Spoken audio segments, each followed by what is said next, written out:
नमस्कार। ऑनलाइन शिक्षण में आप सभी का स्वागत है।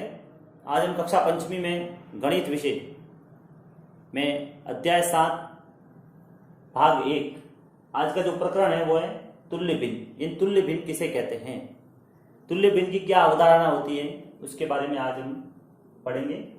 उसकी एक परिभाषा लिखी है मैंने। ऐसी सभी भिन्न जो आपस में बराबर या समान हो उसे तुल्य भिन्न कहते हैं। यानी ऐसी सभी भिन्न जो आपस में बराबर हो या समान हो वो तुल्य भिन्न है। तुल्य का मतलब होता है बराबर। जैसे मैं लिख रहा हूं 1/2। 1/2 भिन्न है। इसके जैसी जैसी और कौन सी भिन्न हो सकती है जिसका मान बराबर हो। जैसा मान 1/2 का है वैसा उस भिन्न का भी हो। तो मैं इसका एक क्रम आगे चला रहा हूं।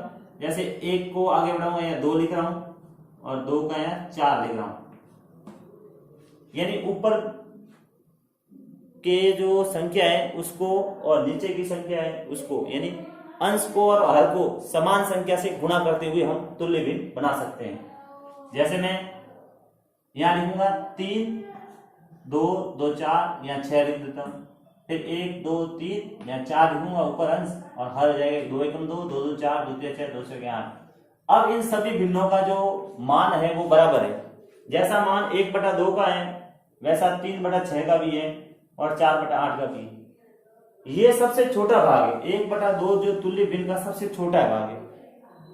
इस भिन्न से इसकी तुल्य भिन्न बनी है। अब इन बाकी सभी तुल्य भिन्नों को छोटा रूप करके इसमें परिवर्तित किया जा सकता है। जैसे 4 1/2 है तो उसको छोटा रूप कैसे कर सकते हैं। जैसे इसमें 4 का पारा आ जाता है, इसमें 4 का पारा, इसमें 4 का पारा एक बार जाता है, इसमें 4 का पारा 2 बार जाता है। तो 1/2 वापस आ गया मान इसका। वैसे इसका मान भी 1/2 आ सकता है। कैसे आएगा कि भाई 3 का पारे में 3 कितनी बार जाता है, एक बार। 6 में कितनी जाए, 2 बार। ये तो 1/2 हो गए। अब 2/4 है इसका मान भी। जैसे 2 का पारा 2 में एक बार गया और 4 में 2 बार। यानी कुल मिला के ऐसी सभी भिन्न जिनका मान बराबर हो वो आपस में तुल्य भिन्न कहलाती है। ऐसे भी है, जैसे मैं लिख रहा हूं 2/3। अब 2/3 की आपको 3 तुल्य भिन्न बनानी है। तो आपको क्या करना है, ऊपर जो अंश है उसको और नीचे जो हर है उसको समान संख्या से गुणा करना। जैसे मैं 2 से गुणा कर रहा हूं तो 2 दूना 4, 3 दूना 6। एक तुल्य भिन्न ये बन गई। दूसरी तुल्य भिन्न बनानी है मेरे को 2/3 वापस लिखेंगे ये की। अब मेरे को गुणा कैसे करना है, ऊपर 3 से करूंगा तो नीचे भी 3 से ही होगा। तो 3 दूना 6 और 3 त्रिया 9। एक ये बन गई, एक ये बन गई। अब तीसरी बनानी, वापस 2/3 लिखेंगे। अब समान अंश और हर को समान संख्या से गुणा करो। 2 से हो गया, 3 से हो गया। अब 4 से करके देख लो। 2 चौके 8 और 3 चौके 12। अभी जो भिन्न बनी है 2/3 की तुल्य भिन्न, तो वो सबसे पहले थी 4/6, फिर 6/9, फिर बनी 8/12। तो इस हिसाब से ये देखेंगे इसका जो क्रम में एक पैटर्न बनता है। क्या पैटर्न बन रहा है, यहाँ जो ऊपर चल रहा है 2 का पारा चल रहा है। देखो 2 1 2 2 2 4 2 3 6 2 चौके 8। उसी प्रकार नीचे भी 3 का पारा चल रहा है। 3 1 3 3 6 3 9 3 चौक 12। इस हिसाब से ये कह सकते हैं कि तुल्य भिन्नों में संख्या ऊपर जो अंश होता है और नीचे जो हर होता है उसको समान संख्या से गुणा करके हम तुल्य भिन्न को आगे बढ़ा सकते हैं। ऐसे भी हो सकता है, चित्र के माध्यम से भी कर सकते हैं। जैसे चित्र के माध्यम से कैसे होगा, जैसे एक आकृति है, इसका 2 भाग किए मैंने। इसका जो भिन्न बनेगी वो बनेगी 1/2, क्योंकि 2 भाग है उसमें से एक भरा हुआ भाग ऊपर लिखा तो ये।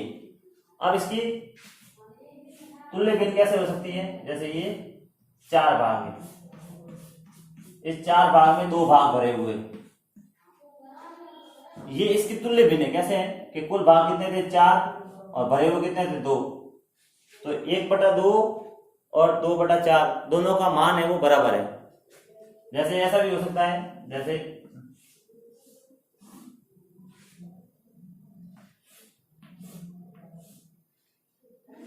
अब इसमें मैं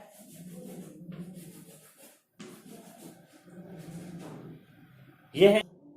अब है जैसे कोई भिन्न है, चित्र दिया हुआ है। जैसे ये चित्र है, ये चित्र दिया हुआ है और एक ये चित्र दिया हुआ है, दो चित्र दिए हुए हैं। इन चित्रों के माध्यम से आपको ये बताना है, जैसे ये चित्र ये है, यहाँ लिख दिया 1/3 और यहाँ लिख दिया आपको आगे 2/6, 2/6।